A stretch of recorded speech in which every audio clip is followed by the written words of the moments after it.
the ceasefire that supposedly took place, Trump said the first stage is we are gonna get back the 20 living hostages and the 28 dead hostages. In turn, we're gonna release 2,000 terrorists out of our prisons. Well, we got back 20 living hostages initially, except for one or two that came back. It was the wrong person they sent, so we sent it back, and we finally got the 20 living, which is unbelievable.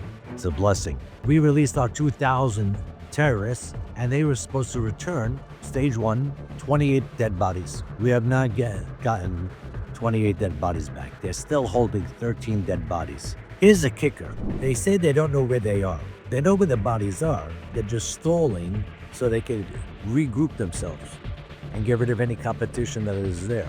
So they know where the bodies are. How do we know this?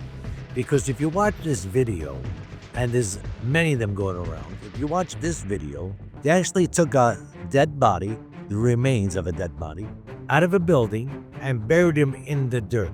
They took him at that pit, then covered him all up with the dirt. Then they called up the Red Cross, the U.S. National Red Cross, and they come in and they tell them, listen, we found the body. Come on, videotape this thing because look how much great work we're doing. We're trying to retrieve the bodies. So they take a body out of a building, bury the body in a pit, call the International Red Cross to film what they just did, and then they look like heroes. But all they're doing is, instead of taking the body out and hand it over to the Red Cross initially, they just buried it again, so they look like they're finding bodies. They know where all the bodies are and they need to return them. Second of all, and it's very important to you to listen to this, we got the remains back of another body. Unfortunately, the remains that came back of this other individual was not the body that they said they were sending back. Instead, the remains were from already another body that we retrieved back, that we buried his remains. So basically, we got a body initially,